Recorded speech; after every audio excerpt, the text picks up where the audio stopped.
আসসালামু আলাইকুম। আজকে এসেছি তাওসিফের জ্ঞানের শহর থেকে আপনাদের মাঝে। আচ্ছা তাওসিফ, তুমি কি জানো আমাদের কোন কাজটা করা উচিত আর কোন কাজটা করা উচিত নয়, এর মানদণ্ড কি বলতে পারবে তুমি? না। বলতে পারবে না? না। আচ্ছা শোনো, এখন একটা এই সুন্দর কথাটা শুনবা, হ্যাঁ? মনোযোগ দিবা। জি। আচ্ছা মনোযোগ দাও।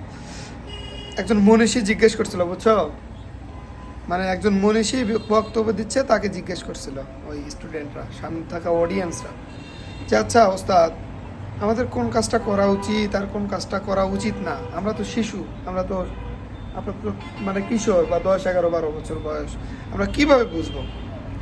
তখন ওই মনীষীটা বলছিল যে তুমি যে কাজটা তোমার বাবা মার সামনে করতে পারবা সেই কাজটা তোমার করা উচিত। যে কাজটা তোমার বাবা মার সামনে করতে পারবে না সেই কাজটা করা তোমার উচিত নয়। চিন্তা করো তো, তুমি ধরো কোনো কিছু খাবা, পিৎজা খাবা বা অন্য কিছু খাবা। পিৎজা খাওয়া তো মানে ভালো, কিন্তু সেটা যদি তুমি বাবা মার সামনে খেতে পারো সেটা তোমার করা উচিত।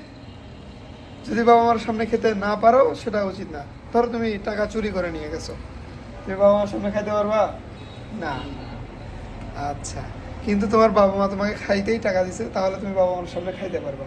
তাহলে পিৎজা খাওয়া একই সাথে উচিত আর এক সময় অনুচিত।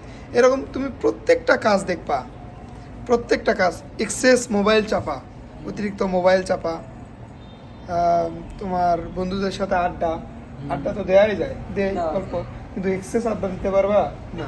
তাহলে এক্সেস বা অতিরিক্ত আড্ডা এটা উচিত না।